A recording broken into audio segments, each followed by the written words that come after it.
I didn't destroy a $300 million company. I just stepped aside and let their own greed pull the trigger. I didn't kill Arcturus Capital. Let's burn that myth right now. I didn't unleash a virus. I didn't wipe a database, and I definitely didn't short the stock. I did something far worse. I stepped back. I crossed my arms. And I let gravity finish the job. Because when you build a skyscraper on quicksand and daddy's money, you don't need explosives. You just need time. And if you want to know how a USB drive lighter than a coin collapsed a $300 million deal and turned a hedge fund king into a shaking pile of tailored fabric. Pull up a chair, maybe grab a drink, something strong, because the level of corporate stupidity you're about to witness could give you a contact hangover. And hey, if you enjoy stories where competent women dismantle incompetent Nepo babies using nothing but fine print and patience, go ahead and subscribe. Drop a like. It reassures me I'm not screaming into the void. Alright. Back to the wreckage. To understand the crash, you need to understand the engine.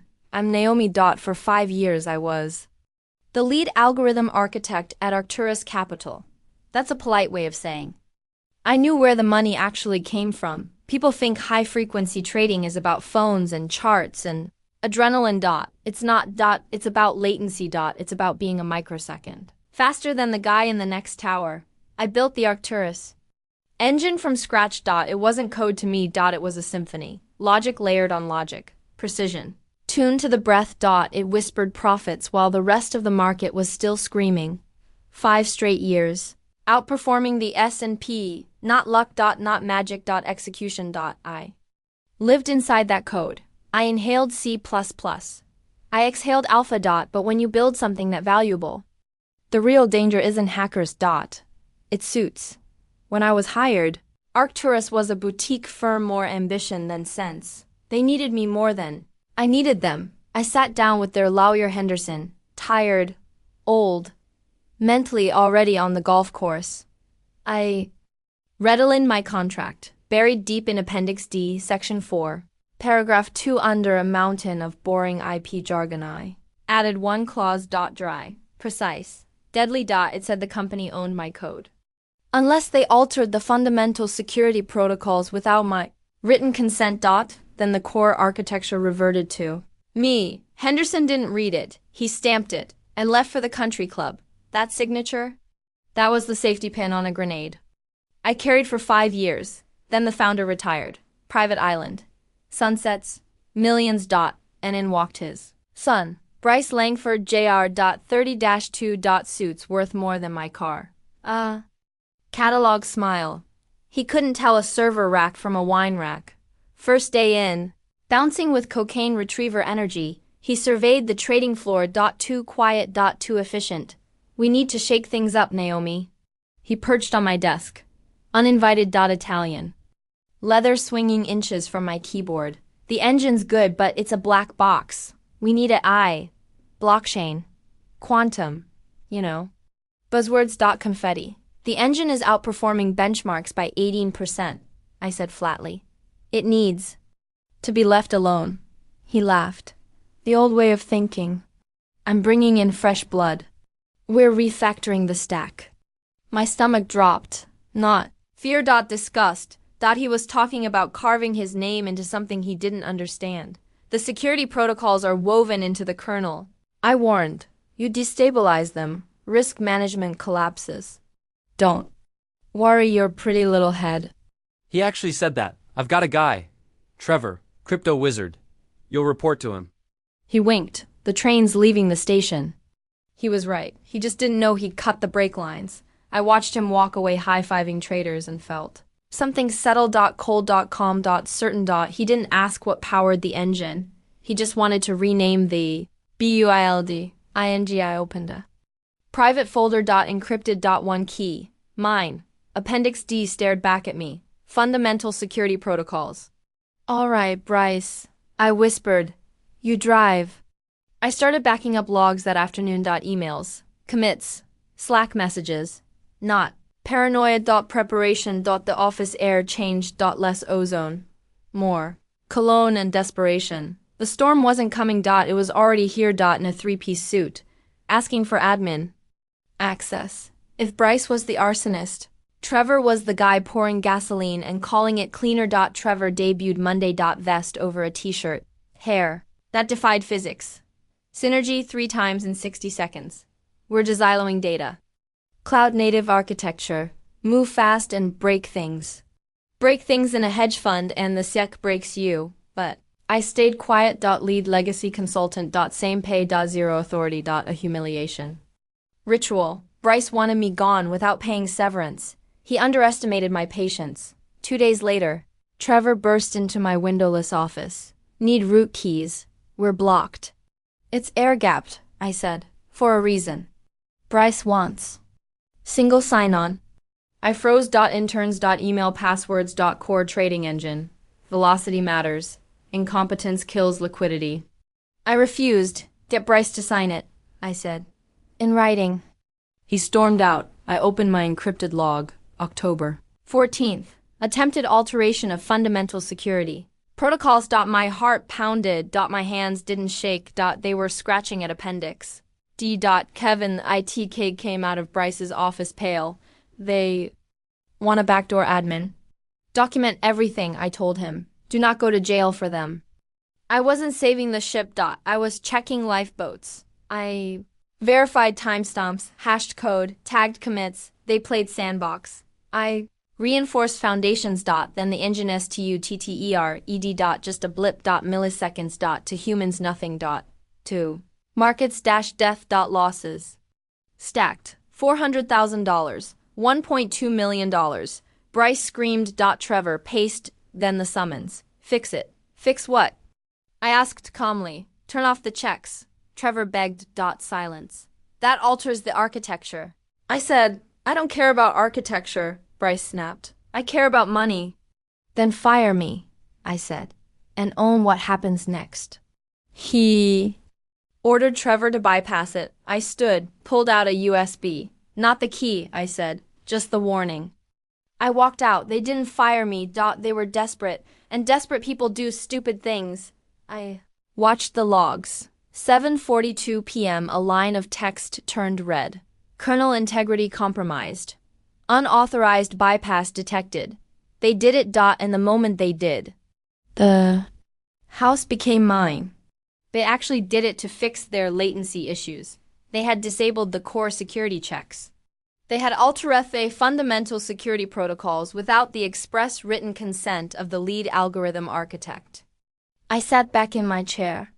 The office was dark, save for the glow of my monitors and the light spilling out from under Bryce's door down the hall. I could hear muffled cheering. They were celebrating. They thought they had fixed the engine. They thought they had unclogged the pipe. They didn't realize they had just caught the main line. I took a screenshot. I saved the system logs. I exported the timestamp diff file showing exactly what code was changed and who changed it.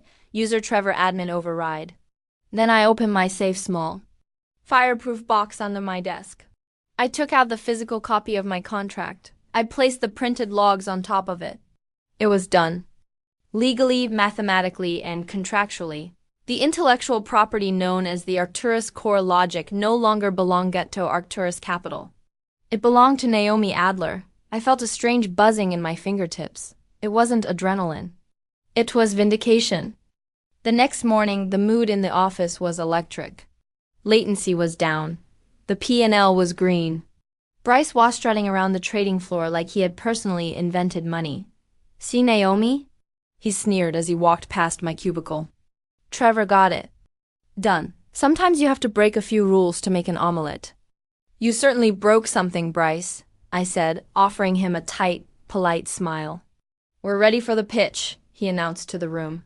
The Vantage Partners deal is a go. Ah, yes, the Vantage Partners deal. That was the ticking clock I hadn't mentioned yet. Bryce had been courting a massive institutional investor, Vantage Partners, for $300 million capital injection. The entire pitch was based on proprietary, unassailable advantage of the Arcturus technology. Bryce was going to sell them a stake in the engine, thing he didn't own anymore. He was scheduling a due diligence meeting for next week. They would want to see the code architecture. They would want to see the IP assignment agreements. They would want to ensure that Arcturus actually owned the tech they were buying. I spent the rest of the day in a state of zen-like calm. I cleaned up my hard drive. I deleted personal files. I organized my documentation. At lunch, I went to the deli across the street and called my lawyer, a shark named Jessica, who made my old contract signer Henderson look like a golden retriever. It happened, I said into the phone, watching Bryce wave his arms through the glass window of the office building across the street. You have the logs? Jessica asked. Her voice was sharp, professional. I have the logs, the contract, and the timestamp.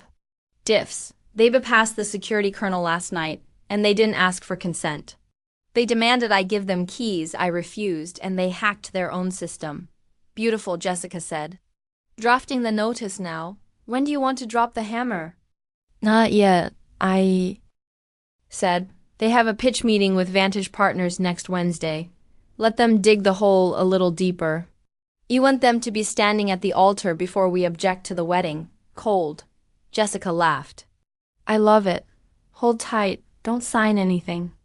Don't agree to anything. Just be the ghost in the machine. I hung up and walked back into the building. The lobby felt different. The logo on the wall, Arcturus Capital, looked like a tombstone. I took the elevator up, listening to two journalists talking about how they were going to buy Porsches when the Vantage deal went through. Bryce is a genius, one of them said. I suppressed a laugh so hard it hurt my ribs. I walked back to my desk, opened a new terminal window, and typed a single command. tar czvf source backup final tar gz, core logic. I was packing my bags, but I wasn't taking my clothes. I was taking the house. Corporate collapse is rarely a sudden event. It has a sound. It's the sound of whispered conversations in hallways and the sudden shutting of laptop lids when someone walks by. By Monday, the whispers had started. Mark, a mid-level compliance officer with perpetually tired eyes and a hairline that was retreating in surrender, stopped by my desk. Mark was one of the few people at Arcturus who actually read the regulations. He was also the only one who seemed to notice that while THEP and L was up, the risk reports were looking weird. Naomi, he said, leaning against the fabric wall of my cubicle. He held a paper cup of tea like it was a source of warmth in a blizzard. Can I ask you a hypothetical? I love hypotheticals, Mark. They're like lies, but with plausible deniability. He didn't smile. If hypothetically, the system flagged a critical security exception in the audit log, but the ticket was marked as resolved by an admin override, that would be a problem for the SOC2 audit, right? He knew, or at least he suspected. I swiveled my chair to face him.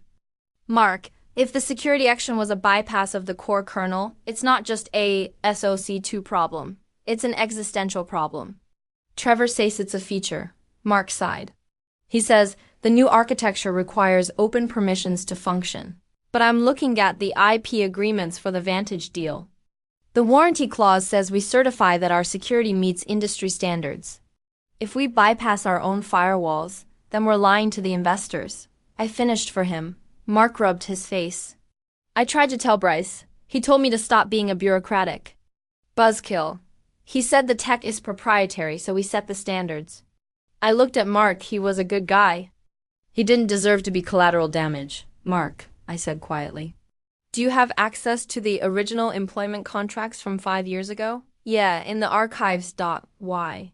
Go read Appendix D of my original architect agreement. Just read it. Don't tell anyone you read it. Just file it away in your brain. Mark frowned, confusion, crinkling his forehead. Appendix D. Naomi, what's going on? Just read it, Mark, and maybe update your LinkedIn profile. He stared at me for a long moment, then nodded slowly and walked away. I had just handed him a life raft. Whether he used it was up to him. Meanwhile, the circus was in full swing. Bryce was in deal mode. The conference room was being prepped for the Vantage Partners meeting. They had catered expensive lunches. They had printed glossy brochures with diagrams of my algorithm, diagrams that were now technically inaccurate because of Trevor's butchery. I walked past the conference room and saw Bryce rehearsing his pitch to the mirror. We possess the most advanced proprietary algorithmic engine on the street. He practiced, gesturing with a gold pen. Owned wholly and exclusively by Arcturus. I stopped. I couldn't help myself. I leaned into the doorway. You might want to check the definitions of wholly and exclusively. Bryce, I said. He spun around. No, annoyed. Naomi, I'm busy. Unless you're here to apologize for being a roadblock, get lost. I'm just admiring the confidence. I said it takes a lot of guts to sell something you haven't stress tested. The system is fine. Profits are up 12% since Friday, adjusted his tie. You're just jealous because Trevor fixed in a week what you sat on for years. You're obsolete, Naomi. After this deal closes, well, let's just say we'll be reassessing the headcount. He was firing me. He was going to wait until the check cleared and then he was going to fire me. Good luck with the pitch, Bryce, I said. Make sure you spell everything correctly, especially the names on the deeds. I went back to my desk. Mark was walking out of the archives room down the hall. He looked pale, like seen a ghost pale. He caught my eye from across the pan. He didn't wave. He just looked at me with a mixture of horror and awe. He had read Appendix D, immediately went to his desk, opened his laptop, and started typing furiously. I suspected he was drafting a CIA cover your ass memo to the general counsel, or perhaps his resignation letter. The trap was set. The bait was taken. The prey was currently admiring his reflection in the mirror, oblivious to the fact that the ground beneath him was rigged with explosives. Wednesday morning arrived with the heavy humid atmosphere of a thunderstorm waiting to break. Vantage Partners team was due at 1 p.m. at 9 a.m. I initiated the escrow protocol. I sat at my desk, which was now completely bare except for my monitor, and a single heavy-duty encrypted USB drive, the iron key kind that self-destructs if you guess the password wrong 10 times. I wasn't stealing data, that's illegal. I was taking possession of my property.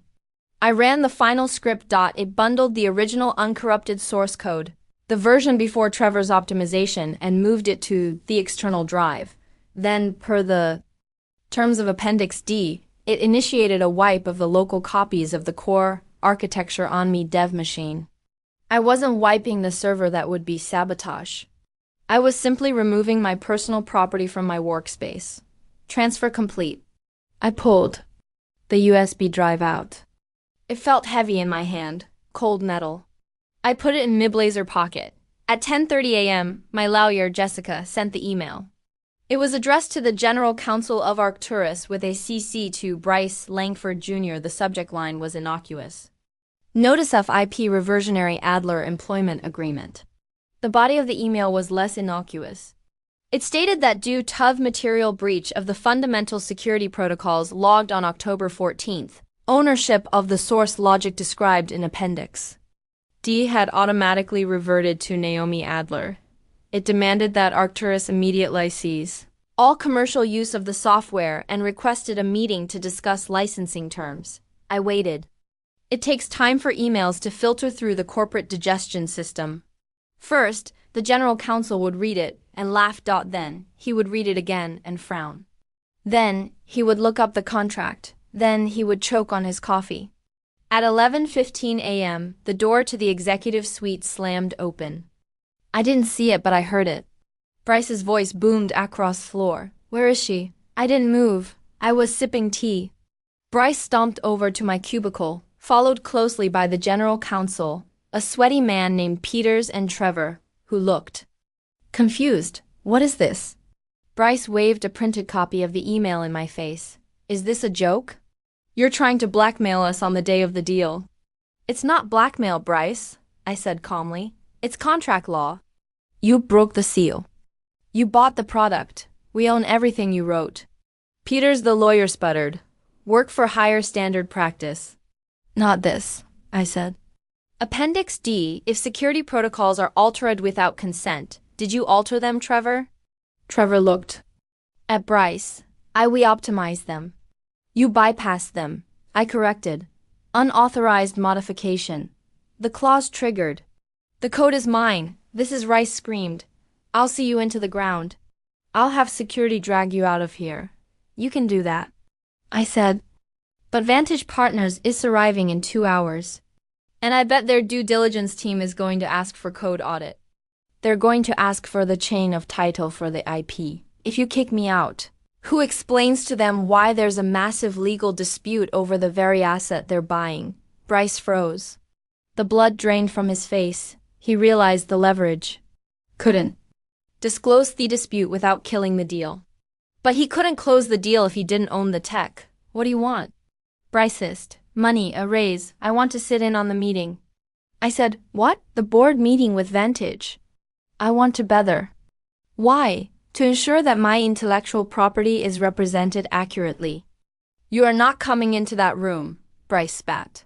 You're staying here. Peters, fix this. Get an injunction. Whatever. He stormed off. He was in denial. He thought he could bluff his way through the meeting.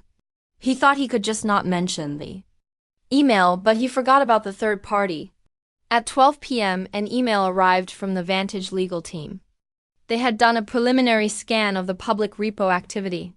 Trevor had foolishly pushed some commits to a public GitHub for a library update. They noticed the admin override flags. Subject: Urgent due diligence query to Bryce Langford Jr. We noticed some irregularities in the Security Architecture logs. Before we sign, we require a full walkthrough of the current IP ownership and security stack. We need your lead architect to verify the integrity of the code. Bryce read the email on his phone in the middle off hallway. I saw his shoulders slump. He couldn't do the meeting without me. Trevor couldn't explain the code because Trevor didn't understand it, and if they lied, it was fraud. At 12:45 p.m., 50 minutes before the investors arrived, B. Rice's assistant appeared at my desk again. She looked terrified. Mr. Langford, request your presence in the boardroom. I stood up. I smoothed my blazer. I tapped the USB drive in my pocket. Lead the way. The boardroom at Arcturus was designed to intimidate. Floor-to-ceiling windows overlooking Theskyline, a table made of wood from some endangered rainforest, and chairs that cost more than a Honda Civic. Today, however, it felt like a courtroom where everyone was guilty except me. Vantage Partners had sent 3 people. The lead guy, Sterling, was a silver fox with eyes like a raptor. He didn't look like he bought vibes. He bought math. I took a seat at the far end of the table, away from Bryce and Trevor. Bryce shot me a look that promised murder. I gave him a look that promised litigation. So Sterling started opening a sleek leather folder. We've reviewed the numbers. Impressive returns over the last week. A bit volatile, but impressive. We've unlocked significant velocity, Bryce said using his smooth sales voice. But I could see a bead of sweat tracking down his temple. Our new optimization strategy is paying dividends. Right, Sterling said. We have questions about the sustainability of this optimization. Our tech analyst noted that you've disabled several layers of the risk management stack. Bryce laughed nervously. Standard refactoring. We're streamlining. Streamlining usually implies making things more efficient, not less. Secure, Sterling said dryly. He turned his gaze to me. You must be Naomi Adler, the architect. I am, I said. We've heard good things. Your reputation precedes you, Sterling said. You walk us through the current state of the IP. Specifically, we want to know about the stability of the core logic with these new changes. The room went silent. Brissa held his breath. Trevor was staring at his shoes. The core logic, I began, my voice clear and steady, is extramalistable. It's a robust, low-latency engine designed for long-term viability. Bryce exhaled. He thought. I was playing Galong. However, I continued. The current implementation running on the servers, the one with the security bypass, is a deviation from the certified architecture. Deviation? Sterling raised an eyebrow. Yes, it's a fork. An unauthorized fork, Bryce interrupted loudly. It's an update, an internal update. Naomi is just protective of her legacy code. Sterling ignored him. He was looking at me. When you say unauthorized, Miss Adler, do you mean unauthorized by the frantic nature of the market or unauthorized by protocol? I mean unauthorized by the owner of the code, I said. The heir left the room. The owner, Sterling, asked slowly. Arcturus Capital owns the code. I didn't sign anything. I just looked at Bryce. Bryce, Sterling asked. Of course we own it. Bryce shouted. Standing up. She's a disgruntled employee. She's trying to sabotage the deal. I'm not disgruntled, I said. I'm contractual. Mark, that compliance officer, was sitting in the corner taking minutes. He stopped typing. He slowly reached into his bag And pulled out his laptop. He opened it. Mark, Bryce snapped. Put that away. Actually, Mark said, his voice shaking but audible. I think you should see this. Mark slid his laptop towards Sterling. On the screen was the scanned copy of Appendix D highlighted in yellow. Sterling put on a pair of reading glasses. He read the clause. He read it again. He looked at the date on the document, and he looked at the date on the security logs Mark had helpfully pulled up in the next tab. October 14th. Sterling read security protocol for bypassed user Trevor. He looked up at Bryce. The look wasn't angry. It was disappointed, which is worse in business. Bryce, did you alter the fundamental security protocols without Miss Adler's consent? It's just legal gobbledygook, Bryce yelled. It doesn't mean anything. We paid her salary. We own the work. That's not what this says, Sterling said, tapping the screen. This says that, as of October 14, the IP reverted to the author, which means he turned to me. Miss Adler, do you currently hold the rights to the engine we are proposing to invest in? I do, I said. And do you have a licensing agreement with Arcturus Capital? I do not. Sterling closed the other folder. The sound was like a gunshot in the quiet room. Well, Sterling said, that complicates the valuation. Bryce looked like he was going to stroke out. His face was a map of panic. You can't listen to her. She's bluffing. The code is on our servers, is it? I asked. I reached into my pocket. I placed the USB drive on the polished mahogany table. It made a small, distinct clack sound. The code on your servers, I said to Bryce, is the corrupted version. The one Trevor broke. The one that is currently running without safety rails. It works for now, sure, but it's leaking data and it's legally compromised. I pointed to the USB drive. This drive contains the last valid, secure, and legally pristine version of the Arcturus engine. The version that generated the 18% returns you pitch to Vantage. And per my contract, this code, the source logic, belongs to me. The room was frozen. It was a tableau of corporate terror. Sterling looked at the USB drive, then at Bryce. Is she telling the truth? Bryce, she have the source. It doesn't matter. Bryce screamed. He was losing it. The veneer of the cool hedge fund manager had cracked, revealing the-spoiled child underneath. She stole it. That's theft. It's repossession, I said coolly. I left the corrupted version for you. You can keep Trevor's code. Good luck with the SEC audit when they ask why you removed the compliance filters. Sterling stood up. His two associates stood up with him. They moved in perfect unison, like a singular entity off rejection. Bryce, Sterling said, we can't proceed with this. The IP ownership is in dispute. The security architecture is compromised, and frankly, your risk management appears to be non-existent. Wait, Bryce scrambled around the table. We can fix it. We can sue her. We can get an injunction. I'm not investing $300 million into a lawsuit, Sterling said. I came to buy a Ferrari.